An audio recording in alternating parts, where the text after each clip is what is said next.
దేవుని వాక్యమైనటువంటి బైబిల్లో 30,000 వాగ్దానాలు ఉన్నాయని అంచనా. బైబిల్లో 365 సార్లు భయపడకుడి, భయపడవద్దు అను మాటలు కలవు. ఒక విశ్వాసి దేవునిపై ఆధారపడడానికి శోధన శ్రమలతో కూడిన ఈ లోకంలో విశ్వాసముతో ముందుకు సాగిపోవడానికి అవసరమైనవి దేవుని వాగ్దానాలే. ఆయన వాగ్దానాలను పొంది వాటి యందు నమ్మిక ఉంచి సాగిపోవువారు ధన్యులు. ఆయా సందర్భాలలో సమయాలలో దేవుడు ఈ భక్తి పరులకు ఇచ్చిన వాగ్దానములను ఒకసారి చూద్దాం. William Cooper. ఆత్మహత్య నుండి రక్షించిన వాక్యము. కాబట్టి నమ్మువారు ఆయన కృపచేతనే క్రీస్తు యేసునందలి విమోచనము ద్వారా ఉచితముగా నీతిమంతులని తీర్చబడుచున్నారు.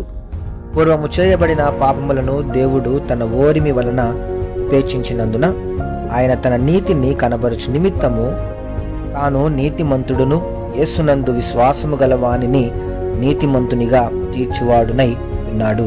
రోమిలకు రాసిన పత్రిక 3వ అధ్యాయము 24, 25 మరియు 26 వచనము. Martin Luther. మతోద్ధారకునిగా మార్చిన వాక్యము. నీతిమంతుడు విశ్వాస మూలముగా జీవించును.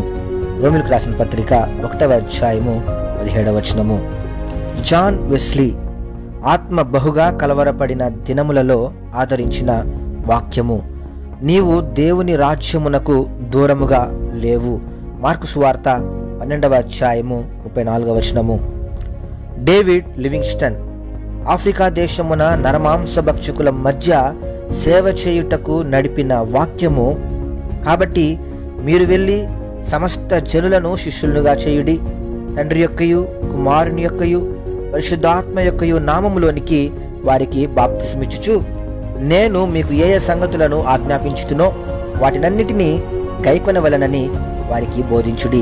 ఇదిగో నేను యుగ సమాప్తి వరకు సదాకాలము మీతో కూడా ఉన్నానని వారితో చెప్పాను. మత్తయి సువార్త 28వ అధ్యాయము 19 మరియు 20వ వచనము. జాన్ నాక్స్. స్కాట్లాండ్ దేశమును మార్చిన గొప్ప మతోద్ధారకుడైన ఇతని ఆత్మను అలజడి చేసిన వాక్యము. అద్వితీయ సత్యదేవుడవైన నిన్నును నీవు పంపిన యేసు క్రీస్తును ఎరుగటయే నిత్య జీవము. యోహాను సువార్త 17వ అధ్యాయము 3వ వచనము. William Carey. హిందూ దేశమునకు గొప్ప మిషనరీగా వచ్చుటకు మూలమైన వాక్యము. నీ గుడారపు స్థలమును విశాలపరచుము, నీ నివాస స్థలముల తెరలు నిరాటంకముగా సాగనిమ్ము, నీ త్రాళ్లను పొడుగు చేయుము.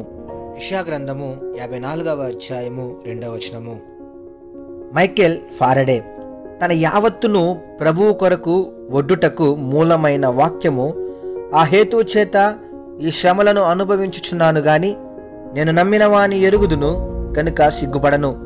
నేను ఆయనకు అప్పగించిన దానిని రాబోచున్న ఆ దినము వరకు ఆయన కాపాడగలడని రూఢిగా నమ్ముచున్నాను. అపోస్తలుడైన పౌలు తిమోతికి రాసిన 2వ పత్రిక 1వ అధ్యాయము 12వ వచనము. ఈ వాక్యం వింటున్నటువంటి నా ప్రియ సహోదరి సహోదరుడా, మరి నీ వాగ్దాన వచనము ఏమిటి? ఈరోజే దేవుని సన్నిధిలో మోకరించి ప్రార్థించుము. దేవుడు వాక్యము ద్వారా నీతో మాట్లాడుటకు సిద్ధంగా ఉన్నాడు. ఆమేన్. క్రీస్తు పరిచర్యలో మీ సహోదరుడు. God bless you all.